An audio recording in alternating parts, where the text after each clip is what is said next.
Hi, welcome to Superhero Rundown. I'm Crimson, and today we're going to be looking at superheroes and mental health. Specifically, we're going to look at dissociative identity disorder. There is a lot of explanation needed before we can even get to the superheroes, and it's important because context is everything. We need to get into the definitions, and we need to talk about the history of DID, as it's commonly referred to, before we could talk about the Unbreakable trilogy, which is a horrible way to portray DID, and Moon Knight, which is probably a more accurate portrayal of the disorder. Let's start with some basic definitions. Dissociation is usually defined as the compartmentalization of psychological functions such as identity and memory that are usually integrated. But let's get an expert's definition, since I'm not exactly an expert on anything but myself. Dissociation is a structured separation of mental processes that are ordinarily integrated. It separates, segregates, and isolates chunks of experience. It serves to compartmentalize threatening, destructive, or effectively negative material and prevent it from contaminating non-threatening material. Dissociation is an immediate adaptive response that may diminish or block out awareness of the trauma and/or its impact. Laura Newberry wrote an excellent breakdown of dissociation in the Los Angeles Times. Dissociation is a type of freeze or shutdown response that's part of the human condition. It can range from daydreaming or a mild emotional detachment to full-on memory blackouts. For people who've experienced trauma, dissociation helps us escape the distressing event as it happens and also shields us from the memories, pain and fear associated with the trauma. It's one of the psyche's most powerful survival tools. On the far end of the dissociation spectrum, DID is thought to be caused by severe and prolonged trauma in childhood, including sexual or physical abuse or trafficking. Dissociative episodes or shifts from one part to another can be triggered by stress, certain memories, strong emotions, sounds, sights, and smells that remind a person of their trauma, or substance use, experts said. It's different from person to person. The primary or host is usually the one who is facing front most of the time, or the one who is interacting with the world for most of the time. In Moon Knight, that seems to be Steven, at least at the beginning, but it's more nuanced than that. Remember, these are basic definitions. Every experience is different. So Steven's DID is completely different from Mark's in Moon Knight. There is nothing wrong with Jenny's human mind or any other person who suffers from DID. Their mind is just coming up with an incredibly sophisticated, clever solution to a scenario that most of us could not begin to understand or relate to. The other big definition we have to cover is alter. Now, an alter is another self who is usually distinct from the host. Some people have 1 alter, 12 alters, or even 64 alters. It depends on the event that led to the alter's creation. They may have different names and have completely different personalities. Most of the time, it's trauma, and it can be any kind of trauma: sexual, developmental abuse, not being able to deal with what's happening, mental abuse, shame, fear, and the like. In an effort not to be biased, I will say that DID is one of the most controversial dissociative disorders in the DSM-5. The dispute arises from those who believe that it's caused by traumatic stresses, as I described, with the mind splitting into multiple alters, and those who believe that the symptoms are artificially produced by certain psychotherapeutic practices or by the patients playing a role that they think a person with DID would play. But considering we actually believe in science on this channel, we're going to be obviously operating on the DSM-5 symptoms and tell anyone in the comments we won't be reading to not be an idiot and watch the video all the way through before making up your mind. Now, in order to be fully transparent on this, we're going to look at the history of dissociative identity disorder, then talk about the 3 Faces of Eve as one of the first Hollywood portrayals of DID, then talk about the Unbreakable trilogy, and then finally talk about Moon Knight before wrapping things up. Full disclosure before we begin. I have been diagnosed with dissociative identity disorder, and part of the reason I'm doing this episode is to try and combat the stigma surrounding the disorder. I'm also not the host of my system, which is the term I use for my DID. I'm one of the alters. And I know that it's hard to swallow, but like I said, the only way we're going to get anywhere is if we actually talk about the history and why it's important to take mental health seriously. I will not be disclosing a lot of the particulars about my diagnosis, as that's my business, but you will be meeting the host of my system later on in the video. At its core, dissociative identity disorder is characterized by the presence of at least two distinct and relatively enduring personality states. It's accompanied by memory gaps that are more severe than could be explained by ordinary forgetfulness. The alters influence emotions, thoughts, behaviors, perceptions, memory, identity, and body representation. There's also more to the alter. The same pair of eyes can have two or more ranges of vision, depending on which consciousness controls the brain. Such differences can hold true for the senses of hearing, taste, and touch. For body pains and illnesses, allergies, rashes, heart rates, disabilities, muscle strength, endurance, left and right-handedness, immune system responses, and responses to alcohol, street drugs, and medications, to mention only some of the physiological uniqueness that characterizes dissociated parts of the mind. These differences can have their own logic, depending as they do on the part's age, experiences, purposes, and emotional state. But as I said before, everyone's experience of DID is different. There have been those who have fewer than 10 identities, but most patients have less than 100. For a lot of history, dissociative disorders were treated with exorcism because Christianity should definitely be the go-to for scientific research. A lot of exorcisms were also forced, kind of like conversion therapy for queer people. But if you weren't exorcised of your demons, you could be subjected to drowning or being burned at the stake. In both Judaic and Christian exorcisms, the following elements are found. 1. Special diagnostic techniques. 2. Use of incantations, scriptures, prayers, and music. 3. Use of sacred objects as crucifixes or amulets and sacred space. 4.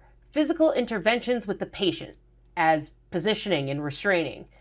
5. Verbal confrontation of the possessing spirit through questioning, naming, negotiating, bargaining, persuading, threatening, setting limits, symbolic use of weapons, and commanding the spirit to leave. 6. Some form of aftercare, often monitoring for relapse.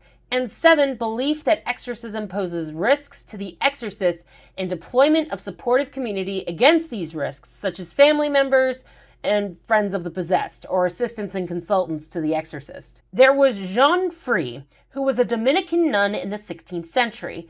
She was recorded as having a few altars. Mary Magdalene, who appeared at moments of crisis, and several devils that functioned as protectors.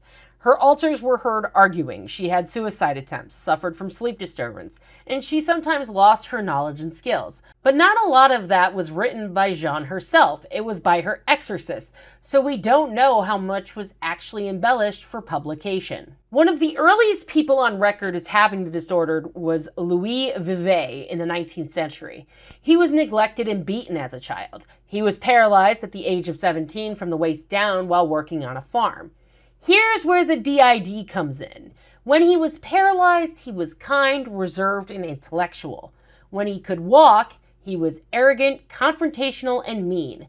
His memories were even divided between the two personalities. Then there was Morton Prince, who became the American expert in dissociative disorders, which included DID, but at that time it was known as multiple personality disorder, or MPD. I miss when this country was about science. But here we are talking about mental illness as the other. Because for a lot of history, mental illness was seen more as demonic than in actual science. Historically, confinement reflected society's fear of the other, much more than a desire to help people become well. Asylum architecture and the treatment of those within its walls were both modeled after the prison and seen as a space through which to protect the interests of the normal. As Foucault described, madness had become a thing to look at, no longer a monster inside oneself, but an animal with strange mechanisms, a bestiality from which man had long since been suppressed.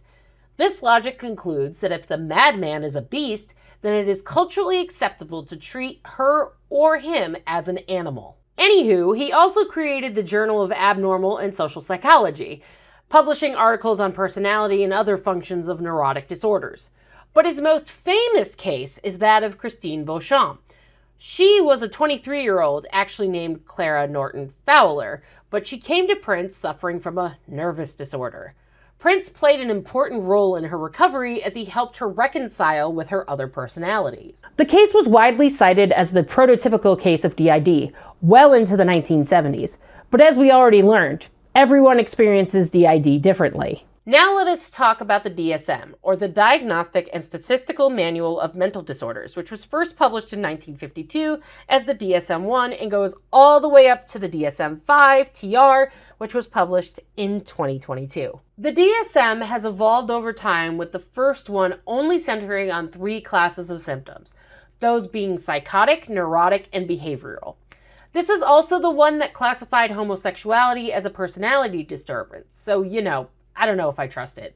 In 1968, the challenges to mental illness as a concept, the DSM was renewed as the DSM-2 and listed 182 disorders. This was 134 pages long. In 1974, after the work of Alfred Kinsey, Evelyn Hooker, and the work of gay activists, homosexuality was finally no longer a disorder. And it still isn't. Just so we're clear, being queer is not something to be cured, and trying to cure it often leads to suicidal ideation and suicide. What's important here for DID purposes is that the DSM-2 used hysterical neuroses, dissociative type. It included the symptoms of amnesia, fugue, and multiple personality. The DSM-3 was made in 1980 and was much better than its predecessors. It included many more categories of disorder and deleted and changed others. There were field trials that tested the reliability of the new diagnoses. The DSM-3 grouped DID along with 4 other major dissociative disorders and used multiple personality disorder as its name, the term that Morton Prince had coined. Then in 1994, the DSM-4 was published. This was 886 pages and contained 410 disorders. The DSM-4 made more changes to MPD than any other dissociative disorder in the book, and then renamed it to what we know it as today, DID. Today, psychologists and other mental health professionals work with the DSM-5 TR, the revised version that updated the 2013 DSM-5. When it was introduced, the National Institute of Mental Health Director Thomas R. Insel, MD, wrote in a blog post, "The goal of this new manual, as with all previous editions, is to provide a common language for describing psychopathology. While the DSM has been described as a Bible for the field, it is, at best, a dictionary, creating a set of labels and defining each." So with all that out of the way, let's talk about movies and television about dissociative identity disorder. There's, of course, what we'll be talking about today, The Three Faces of Eve, The Unbreakable Trilogy, and Moon Knight, but I want to touch on some others first. A lot of the issue with portraying mental health in any respect is doing it justice. Obviously, every experience is different, as I've stated, but ridiculing mental health is not helping to get rid of any of the stigma. For example, Me, Myself, and Irene incorrectly states that DID is schizophrenia. They are completely different in a lot of respects. Some stories use DID as a plot device, like in Fight Club. But there is hope. United States of Terror was the first U.S. television show with DID as its focus. It included a professional commentary on each episode published by the International Society for the Study of Trauma and Dissociation.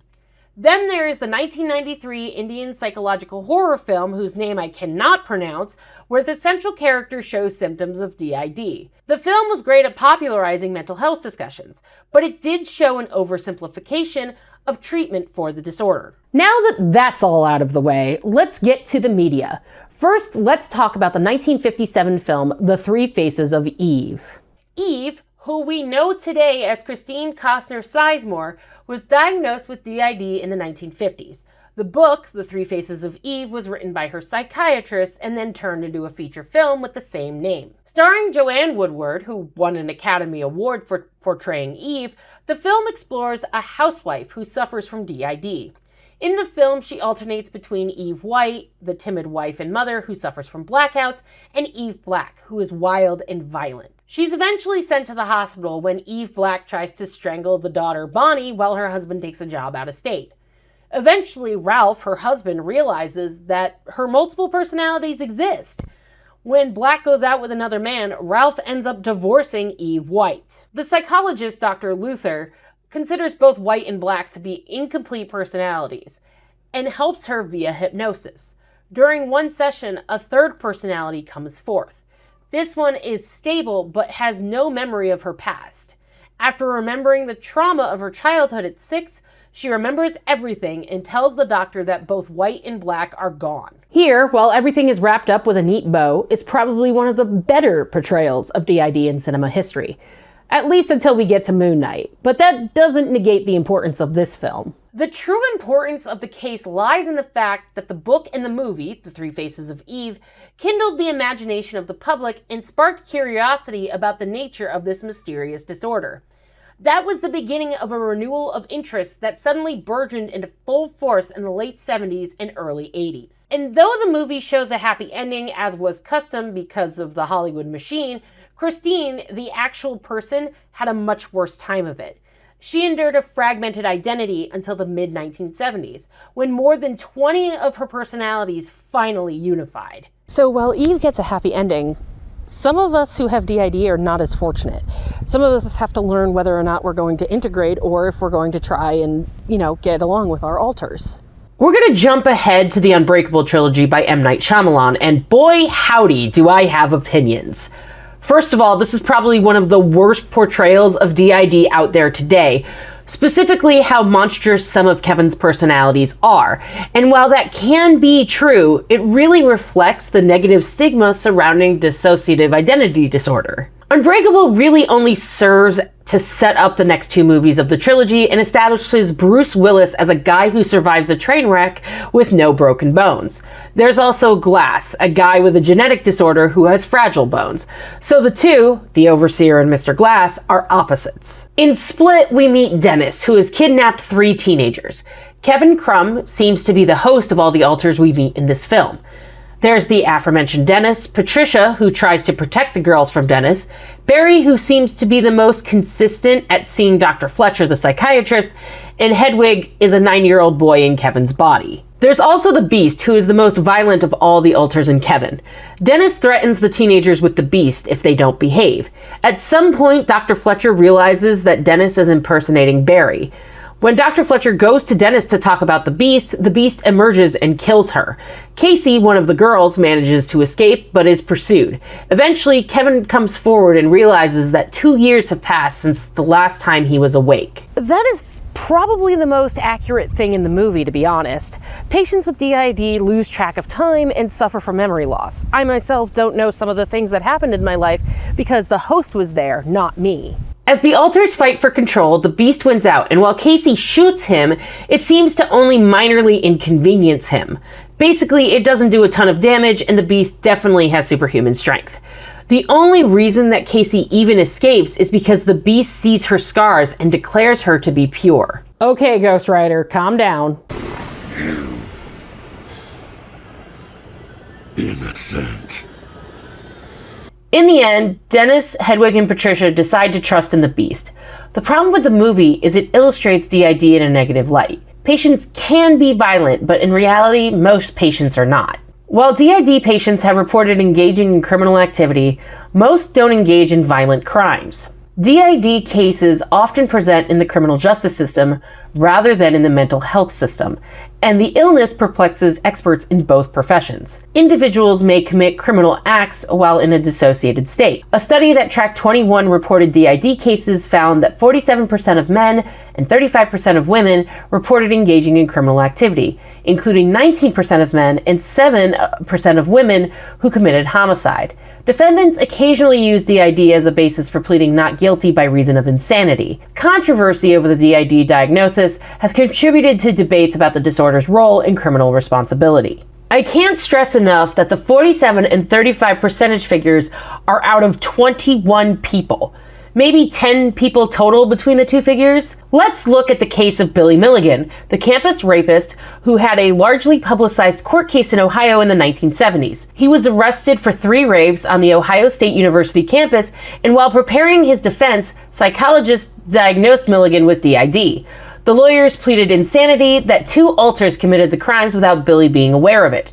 He was the first person to raise such a defense, and the first person acquitted of a major crime for this reason, spending a decade in psychiatric care. Let's look at this for a moment. The insanity defense is raised in a very small percentage of cases and isn't even that successful in that percentage. In one study of nearly 500,000 persons arrested in Colorado from 1980 to 1983, only 0.03% raised the defense, and a mere 0.007% of those arrested obtained not guilty by reason of insanity adjudications. Most laypeople believe that a plea of insanity is a way to beat the rap and to avoid imprisonment. The legal standard for insanity is a person, a mentally ill person, or a child who apparently has no knowledge of good or evil, do kill a man. There is no felonious act. Because they don't understand the nature of right and wrong, they cannot be held accountable for the actions they commit. Let's look at a court case where this was applied, but did not work in the defendant's favor. In State v. Grimsley, the judge convicted a woman of drunk driving. She argued on appeal that her MPD, remember before the 1990s it was still multiple personality disorder, prevented her from being in the required mental state to commit the crime. Therefore, she must be rendered insane. The basis of the argument was that the offense was committed by her alter, and she had no control over what the alter was doing. The court, however, disagreed, saying it was immaterial what state or personality she was in as long as the personality in control was conscious and aware of her actions. The court said she failed to show that either personality did not have the ability to stop from driving while drunk. In essence, the court was saying, cool, you have a mental illness, but you can't prove that they were at fault because they could recognize the difference between right and wrong. At the beginning of Glass, Dennis kidnaps 4 cheerleaders, so we're back to this again. The overseer, with help from Kevin, rescues the cheerleaders, but the two, along with Mr. Glass, are brought to Ravenhill Memorial Psychiatric Hospital, where they are kept separately from each other. The psychiatrist, Dr. Staple, wants to cure them by saving them from their delusions of grandeur and that they do not have superpowers. Sure, Jan. While delusions of grandeur can be a symptom of some disorders, saying someone just suffers from them without actually carrying out any type of psychiatry is just plain stupid. Dr. Staple is a terrible psychiatrist and she should feel bad. She also decides to just do a lobotomy on Mr. Glass without any consent from his mother. And considering that lobotomies stopped being a thing in the 1970s, why are you a terrible doctor? I digress. She finally reunites them in a final evaluation. Mr. Glass pretends to be catatonic, and when they try to prep him for a lobotomy, he kills the orderlies. Mr. Glass and the horde escape, but once Mr. Glass tells Overseer about the beast potentially destroying a made-up building in Philadelphia, the Overseer breaks out of the hospital as well. Comic books are not valid history. Me and my 2 master's degrees proving you wrong with this whole ass channel, lady. Also, let people enjoy what they enjoy. The psychiatrist calls the police, and I cannot even begin to tell you how problematic that is because police officers are not equipped to handle mental health situations. The beast kills Mr. Glass. Casey gets Kevin to finally come out, but he gets fatally shot by a sniper right in front of her. Again, ACAB. I don't know why I have to keep saying this. The cops put the Overseer in a waterhole and drown him instead of saving him. Then the psychiatrist reveals that she's part of an organization that deals with superhumans, so all 3 of them have to die because it's not really clear. The psychiatrist tells Mr. Glass that the organization shows up when superhumans do because it's not fair. There just can't be gods amongst us. There are 2 video games that prove you wrong. After this, she blames drugs or manic states on what happened to her patients. If you do that, you are not only a terrible person, but also a terrible psychiatrist. Anyway, Mr. Glass gets the last laugh though, as he live streams the entire thing to a private website, and the copies get sent to Casey, Glass's mother, and Overseer's kid. They release it to the world and ruin Dr. Staple and her organization. What can we say about the Unbreakable trilogy? I hate it. The first movie, Unbreakable, is actually a solid movie that surrounds David, the Overseer. But once you get to Split and Glass, it becomes a train wreck. Much like the one David survived. Such portrayals feed into the stereotype that disorders such as DID are inherently criminal and dangerous, which only further stigmatizes the disorder. This is contrary to what evidence shows us. Having experienced years of abuse, victims of DID are actually on the receiving end of violence and are less likely to perpetrate it. Although a 1.5% global prevalence seems low, it is actually on par with the number who are diagnosed with obsessive-compulsive disorder. Another common error on the part of specialists is the inability to discern DID from other psychiatric disorders, especially schizophrenia. Alters developed by DID patients can often be mistaken as delusions. Alters are also often experienced as auditory hallucinations. Auditory hallucinations, or hearing voices, is a cardinal symptom of schizophrenia, which can lead to erroneous diagnoses. The other issue here is that not every patient with DID wants to integrate into being one person. I certainly don't, and part of my reasoning is that I don't want to erase any part of me because I've finally learned to love all of myself, even considering my numerous flaws.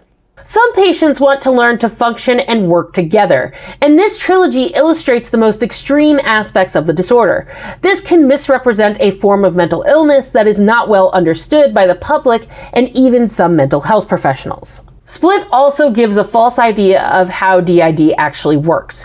You can't just say a person's name and they take over or gain control. That's not how that works. And while alters do have different personalities and tastes and behaviors, the National Alliance for Mental Illness describes DID as, quote, an involuntary escape from reality characterized by a disconnection between thoughts, identity, consciousness, and memory. While it is true that DID comes on as a result of trauma, as in the case of Kevin, a lot of Split is wrong about the very nature of DID itself.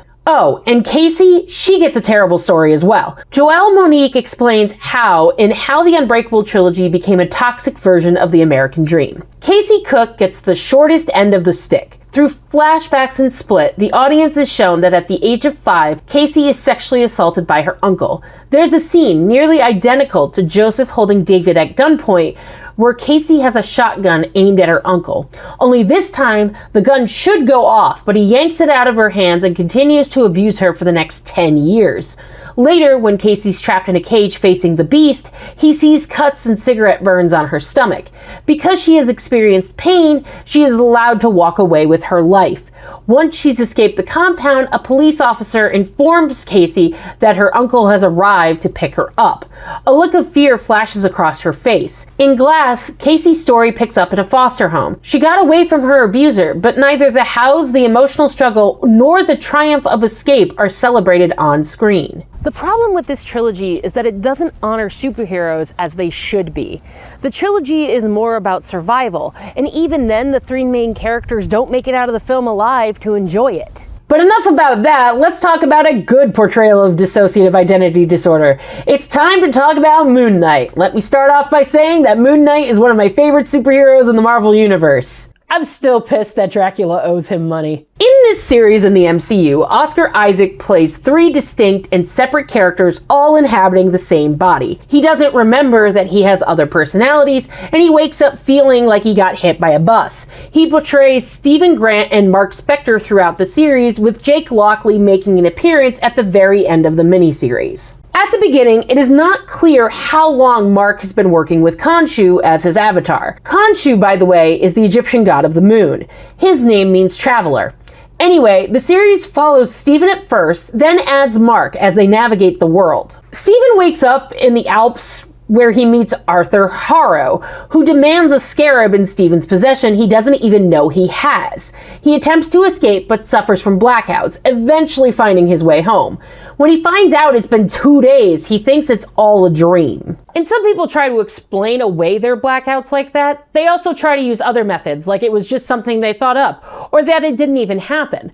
Blackouts are terrifying, and when you have one, that's because your brain is doing it to you, and that's even worse. He decides when he gets a call from a woman named Layla that he's going to put sand around his bed. He puts tape on the door and chains himself to the bed to stop doing whatever is happening to him in his body. At the museum where Stephen works, he's confronted by Harrow again, who reveals he serves the goddess Amit. Stephen escapes but is forced to remain at work because of his being late, and Harrow summons a jackal. Stephen's reflection, which is actually his alter Mark Spector, asks to take control of their body and kills the jackal as Moon Knight. After the attack, Stephen is shown on security footage as running away, and Mark coming out of the bathroom damaging the museum. Stephen gets fired as a result of his alter's superheroing. I know I said before that alters are not usually responsible for violent crime, and that is true, but that doesn't mean an alter is not capable of being violent. Stephen eventually runs into Layla, who happens to be Mark's wife. Stephen gets arrested and brought to Harrow,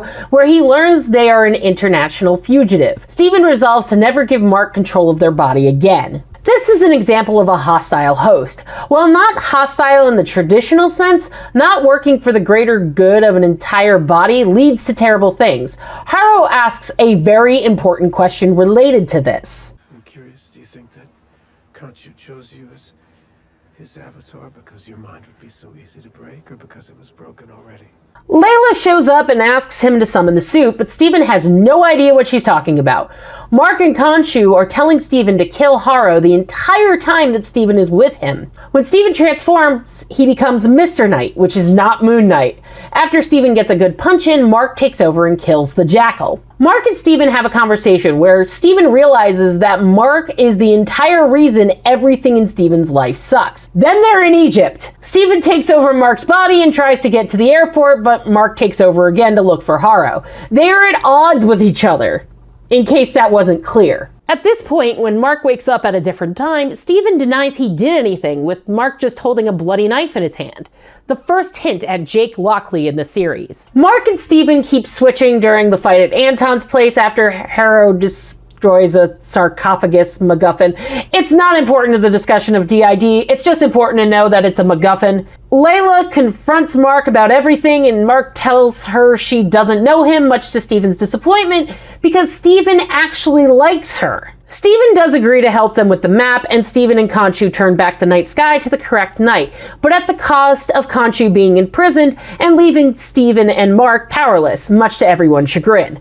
Mark is forced inside while Stephen spends time helping Layla stop Harrow. When Stephen quips that there should be muscle memory if it's the same body, Mark says, "Yeah, I'm not sure it works that way, just whatever." This illustrates another aspect of DID that many people don't understand. Alters do not know the same things as other alters or even the host. Stephen doesn't have the muscle memory because it was Mark who was doing it. Mark then gets angry when he realizes that Stephen has feelings for Layla. And for her part, Layla seems to be fine with it. She just wants honesty from them. Stephen kisses her, so Mark punches him, showing that Mark still has feelings for Layla as well. This brings up how feelings and relationships work for people with DID. I am in a relationship with my wife, Aspiri, who also directs these episodes, but my host is not in a romantic relationship with her. She loves someone completely different, though for the life of me, I have no idea why. It's my roommate. That's why they live with us, because they're in a marriage with my host. Other people with DID can have many different relationships with other people outside of their bodies. It all depends on the situation. Anyway, Layla and Stephen bond while they look for Alexander the Great's tomb because Alexander the Great is the other MacGuffin. Don't worry about it. When they get split up, Layla runs into Harrow, who tells her that Mark killed her father. Layla angrily confronts Mark about her father. Mark denies it, but says that he was there. Mark says his partner executed him and that he tried to save her father. Mark admits that he should have died that night, and that's when he became Khonshu's avatar. Harrow kills Spectre right in front of Layla. Mark, meanwhile, wakes up in a mental institution where Stephen is no longer in his body and Harrow serves as a doctor there. After escaping Harrow's office, he finds Stephen in a sarcophagus and they embrace, but it shouldn't be possible, right? At that point, they remember that Harrow shot them and a hippo goddess confronts them. The next episode has to do with the Egyptian underworld, the Duat, and the belief of that system. But it's important in understanding how the dissociative identity disorder affects both Mark and Stephen as they navigate that world. The hippo goddess is Taweret, the goddess of childbirth and fertility. She informs Mark and Stephen that they're dead. Based on this, Stephen deduces that they are actually in the Duat, and when he asks why they would have the afterlife be a psychiatric ward, Mark counters that they are insane. When Mark opens the door, they are on a ship in the Duat.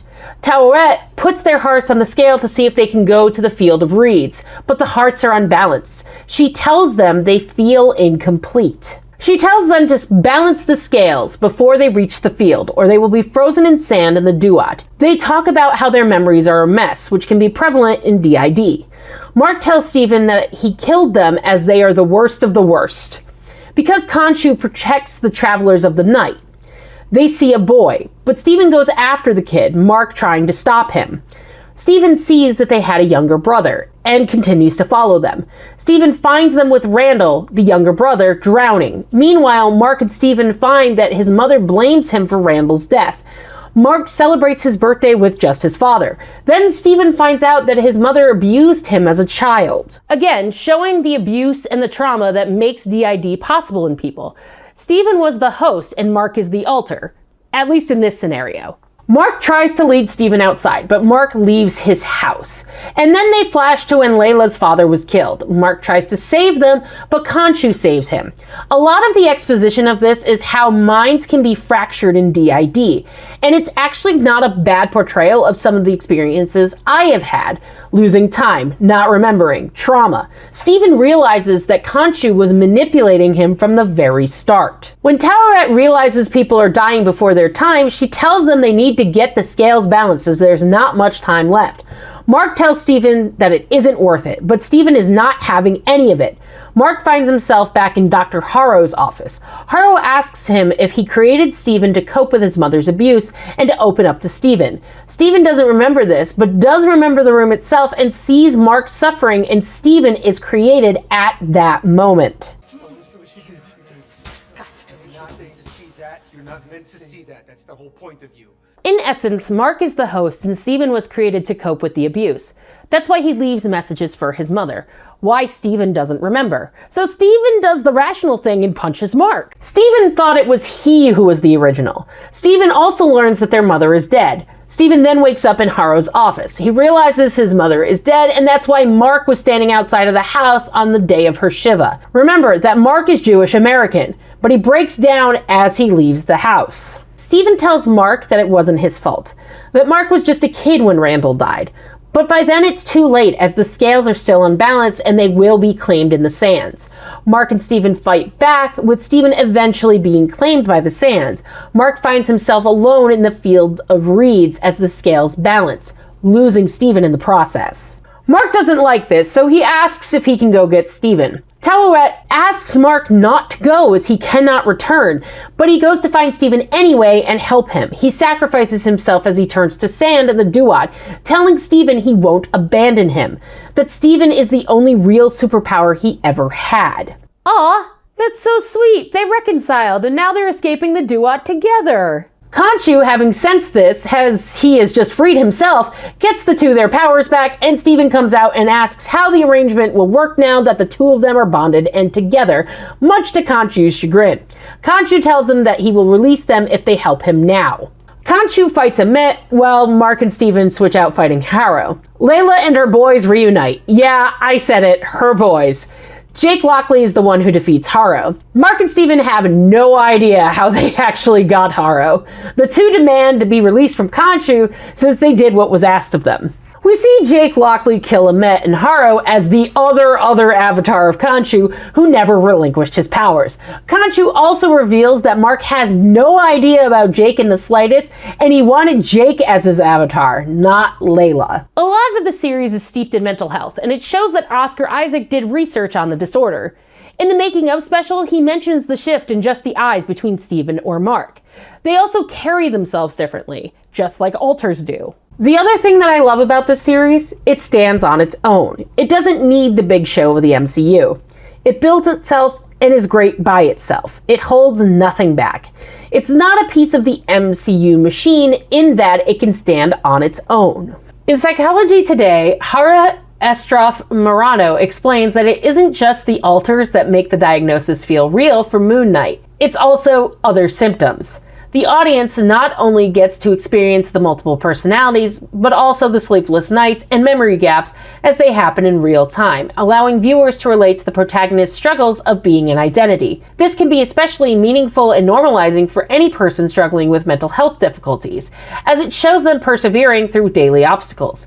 The message of Mark's character is that even the most strong, mighty, or heroic of us can struggle with mental health issues. Though the series has drawn a few criticisms, specifically from Anthony Smith, who has been a licensed mental health counselor with 17 years of experience in Massachusetts, he notes that isn't always how integration works. Alters are usually reabsorbed into the core person. I'm inclined to believe the portrayal of seamlessly switching, as if they're a happily married tag team of sorts, is a visibly tangible way for a director to show that the different identities are integrated or accept each other and there is now optimal function, Smith told Insider. He added, integration indeed occurs, whether that's alters being co-aware and understanding one another, and thus interacting more amicably or adaptively, or perhaps dissolving away into the core as whatever conflict they evolved to defend against has been resolved. But again, the counselor cannot account for every person who has DID, as some do have some alters working in harmony and others are still at odds. And to be fair, this is Marvel's second attempt at portraying the disorder. They tried with Typhoid Mary in season 2 of Iron Fist because that was a thing that happened, I guess. But it is important to acknowledge something. There are still potential consequences that can come from mining these kinds of narratives for storytelling.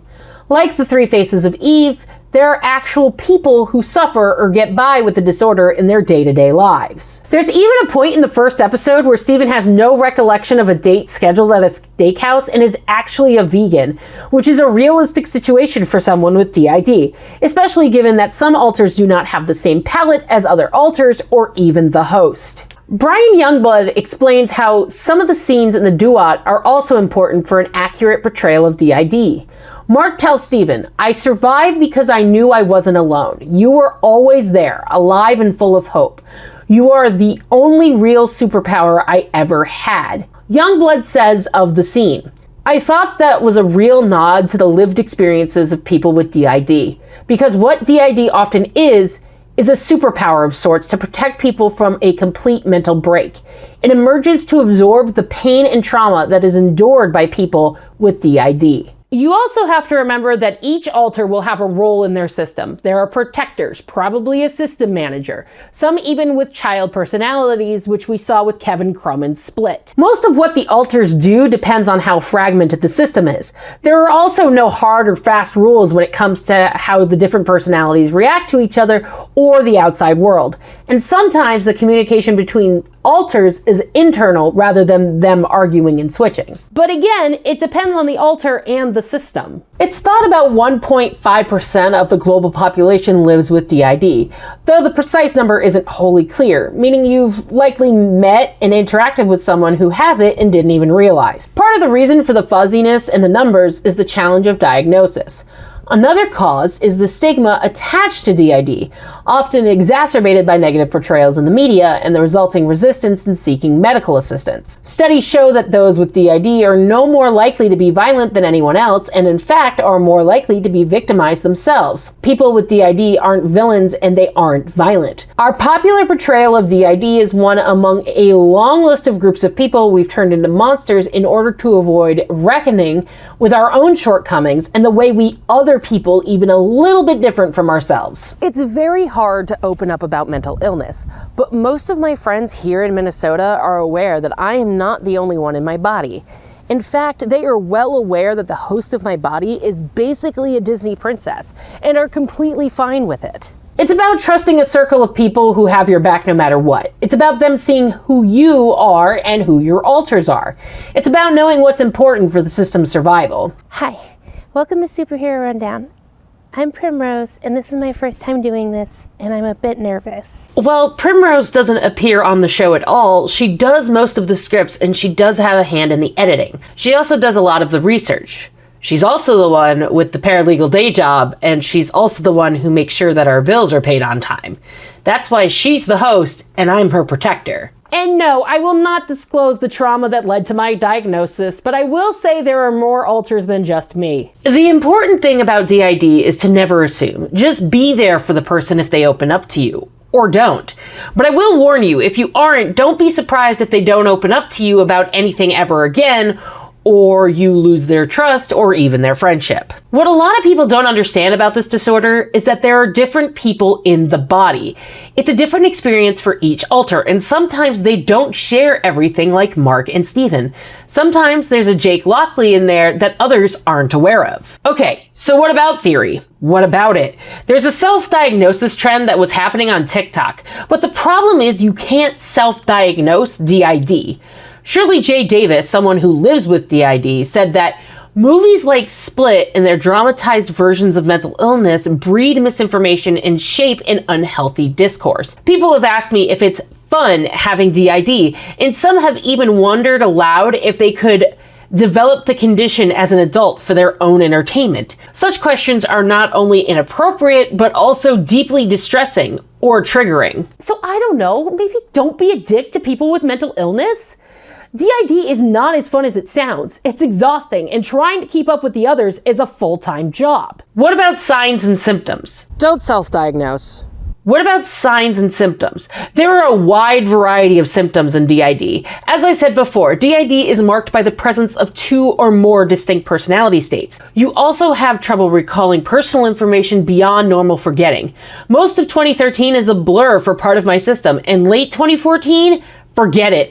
I don't remember a lot after my grandfather's funeral. There's also hearing voices, intrusive thoughts or emotions, but again, every person experiences DID differently. My experience is not the same as the guy 300 miles from me. And there's also the presence of other disorders such as autism or depression. There's headaches, altered sleep schedules, and other symptoms like panic attacks because you lose time. Oh, and I really hate that identity or personality has to be in the definition of DID. The host and the alters can be full-fledged people and be considered full-fledged people by others. It's not just about reuniting or becoming one again. It sucks. If you have DID, sometimes just getting through the day is a struggle. Also, for the record, some of you have met my host if you know me in real life. You may have noticed shifts in my speech patterns and pitches and how sometimes I'm loud and sometimes I'm really quiet, but you don't know exactly what's happening, or you say something like, it's almost like you're a different person. That's the DID, baby! Treatments. Well, some can cope with medication, but that's really to mitigate the symptoms and not actually cure anything. Medication is more about management, but there are 3 different therapy approaches that have worked for some and may not have worked for others. There is cognitive behavioral therapy, which apparently helps to change negative thinking and behavior associated with depression. It's basically designed to teach coping strategies. It is usually done through a therapist. There's also dialectic behavioral therapy, which is a psychotherapy that helps treat personality disorders, mood disorders, and suicidal ideation. I don't really know anything about those 2, but the one I do know about is eye movement desensitization and reprocessing, or EMDR. This one has been extraordinarily helpful with processing some of my trauma and has helped others as well. It's been instrumental in helping me with my everyday life. I used to have panic attacks just going to the grocery store because of trauma. Now I can go and not have a panic attack. You know, progress. The breakdown goes something like this. You have a therapist who knows what the hell they're doing, and the sessions are usually anywhere from 45 to 90 minutes. You recall an emotion that you can target, and you also do something like hand tapping or following the ball with your eyes to focus on being in the present. Basically, imagine being in a car and the highway is your brain. You find an exit and you talk through what's happening at the exit.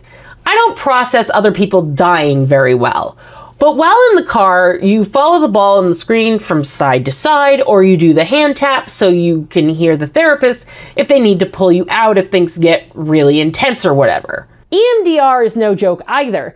That hits like a ton of bricks, and sometimes you just want to go home and sleep it off. And EMDR has been found to help with dissociative identity disorder patients as well as post-traumatic stress disorder. Though it does have its criticisms, some saying it's pseudoscience, I find it helps me. But enough about that, because this is actually another episode about Doom Patrol, because that show is so great and I love it so much. Surprise! I didn't fool any of you. You knew we were going to talk about Jane again. If you didn't, you clearly do not understand my obsession with Doom Patrol. So let's at least get the basics out of the way. Jane has 64 alters inside her system, but the difference is almost every alter has a superpower. She also switches alters pretty rapidly when she needs to, which suggests she has at least agreed with her alters on that point. This is a great example of a headspace. Some people with DID have a headspace. Some don't. It, again, depends on the person. And that's not to say this is easily dismissed as just everyone experiences it differently. It's more that you can't know other people until you spend time with them. I don't know a lot of people with DID. I know maybe 2 people, maybe 3 if I push it, aside from me, who either have DID or who integrated. And I think a lot of what resonates with me in terms of Jane is that she's good at expressing how I feel about my DID, and that's powerful. Let me show you what I mean. There's an episode in the first season I want to highlight. At the end of episode 8, Jane goes catatonic, and in episode 9 we see the underground, where all the personalities live. During the episode, the different alters argue about who's going to go up top, which is their language for who's going to be out among the real world. They argue because they are vulnerable when Jane is in the underground. She goes to find what she wants to find. She wants to know who a memory belongs to. She even asks the three sisters, which are basically witches, on where to go, and they tell her to go to the well. When one of the more timid alters, Penny Farthing, confronts Jane, Jane tells her that it sucks up top. 'Cause it sucks up there. It's chaotic. You don't know who to believe or what to believe or when to believe it. Eventually, she makes it to the well, hearing Kay, the original's voice, the entire time. Kay is the host. She's the reason the other 63 and Jane exist. While that's happening, Cliff, played by Brendan Fraser, is in the underground looking for Jane because he is concerned about her. Penny takes to being Cliff's guide and explains that there are memories everywhere here in the underground. The deeper you go, the darker they get. There's a metaphor for the subconscious in there somewhere. Anyway, Penny and Cliff find Jane. Jane tells him to get out of her head, that she doesn't really see a point in going back to the surface. Jane finds Kay in a memory where all the trauma began and asks for her help. But Kay goes with Daddy instead. Both Jane and Cliff confront Daddy, who's a giant monster made of puzzle pieces. Jane saves Cliff by telling Daddy off and that she's not afraid of him. The underground is a manifestation of how Jane sees herself. In Doom Patrol, Jane is the primary alter for a character called Kay Chalice. The show uses a construct within Jane's psyche to help illustrate how Jane's DID manifests, called the Underground. Within the Underground, each alter has their own station that serves as their home, with an alter called Driver 8 operating a train to allow different alters to take control at different points. As well as serving as an illustration for the viewer, the Underground is Jane's way of explaining her own mental state, and she is seen to have drawn a map of the system for Niles Calder. Within the Underground, the different alters are able to interact, which serves to demonstrate Jane's progressing mental situation. The other exchange I want to point out is the exchange in episode 11 of season 1, where Jane and Cyborg are having a conversation about control. Have you ever felt like there's something inside of you that could do major damage if you don't take control? I feel like that all the fucking time. The difference is I legitimately have no control. I can't just shut that shit down. That's what it feels like, because at the beginning of discovering your DID, you are being pulled in all these directions and you're losing time.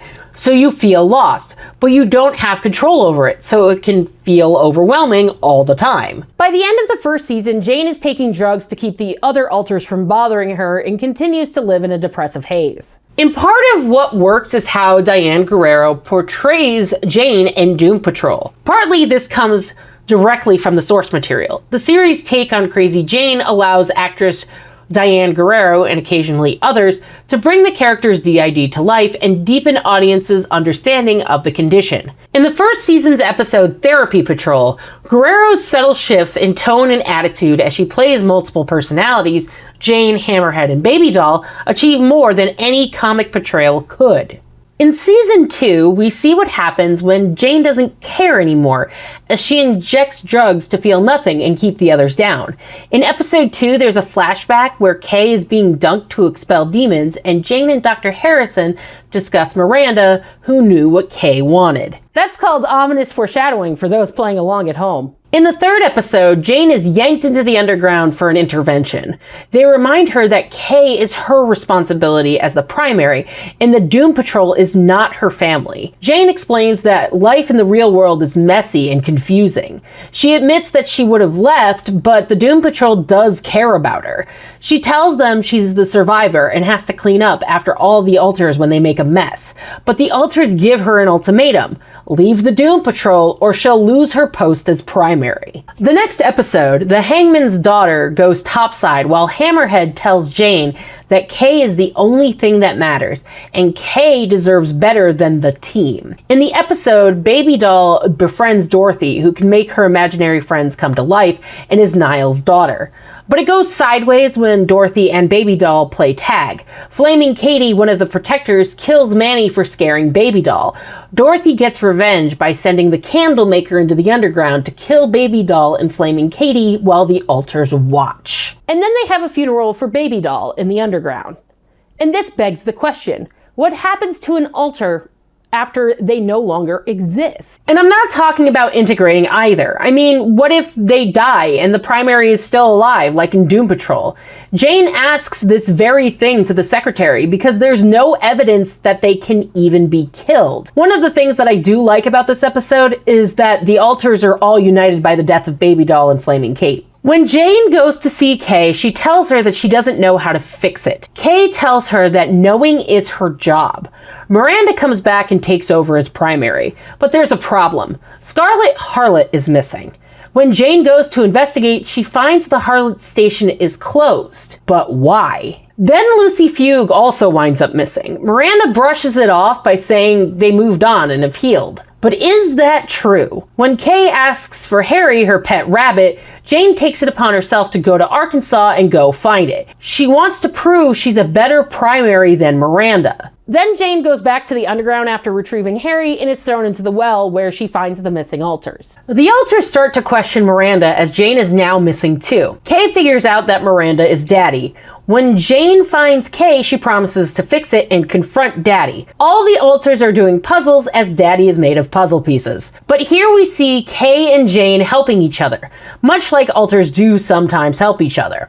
Jane and Kay get an old plane from before Kay built the underground. All of them work together to help Jane leave the underground. The Doom Patrol also comes to Jane's aid with Dorothy. Daddy tells them they will all die, but the alters continue to work together until Daddy becomes a puzzle kaiju. I know what I said, don't worry about it. Anyway, Miranda tries to kill them all by hanging Jane's body, but Jane manages to make it to the surface to stop Daddy.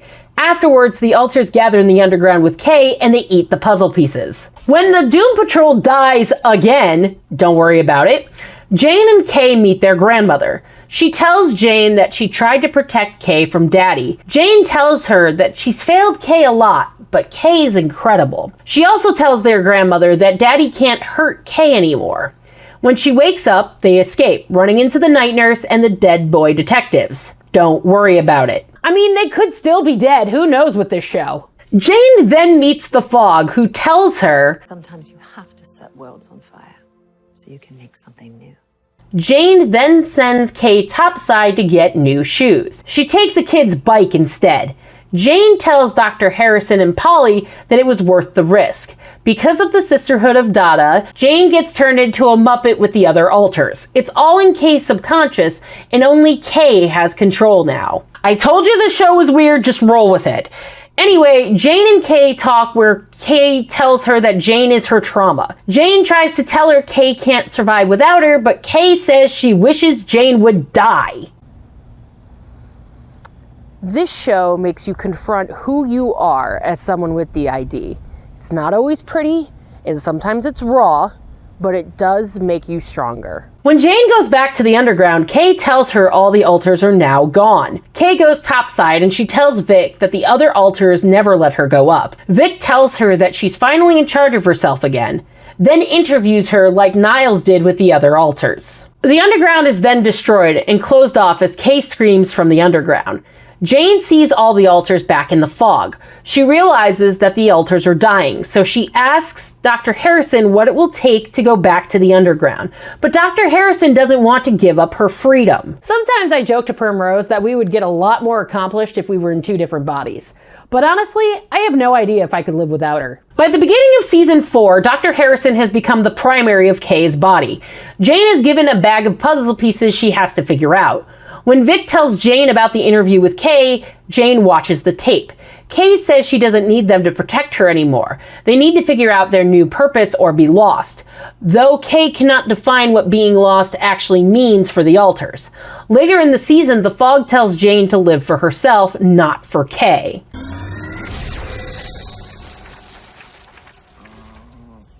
What the shit? Well, shit. That sums up Doom Patrol, honestly. Anyway, Jane can't hear the other alters anymore. She's happy.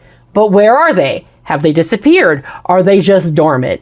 It's fine though, because it's a fantasy world created by General Immortus, who's inhabiting the body of an actress who's a rival of Rita's. Just go with it. I don't have time to explain the intricacies of the Doom Patrol while trying to explain the intricacies of dissociative identity disorder. It's a lot. So the Werebutts are back and have been united with Immortus. I know, but just listen, they don't even explain some of this in the show, so just deal with it.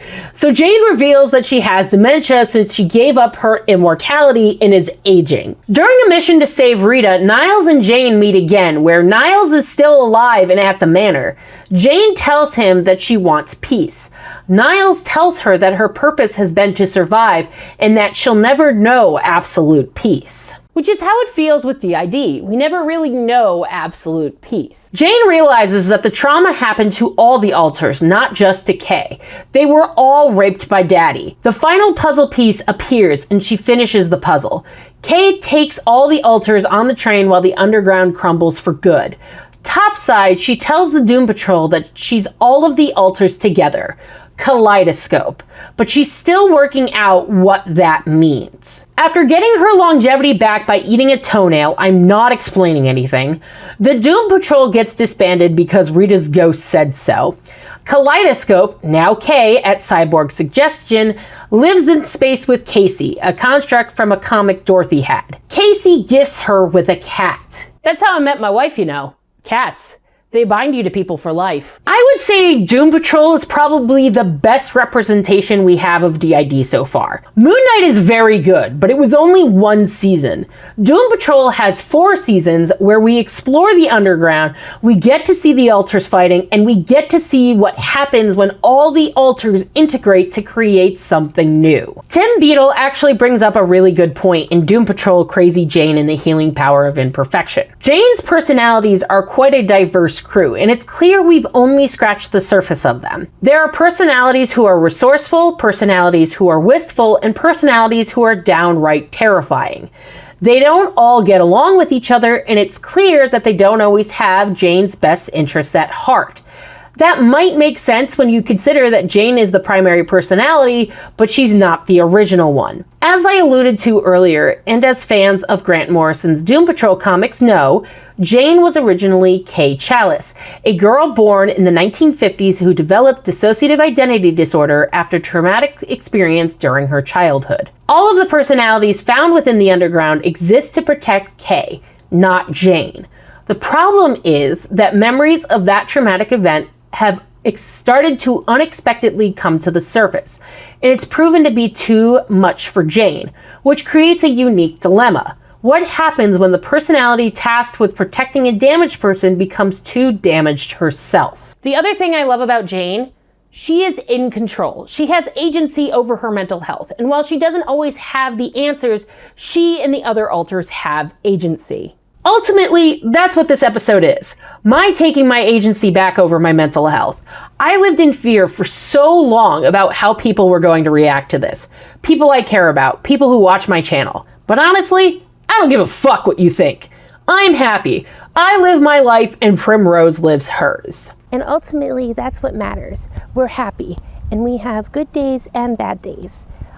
But Crimson is here for me, and I am there for them. One of the best things about us is that our friends treat us as 2 separate people, and that's how we like it. I like pink and dresses. I do not. But we work on the show together because it helps us bond and grow ever closer. And at the end of the day, that bond, that's what keeps us out of places like this.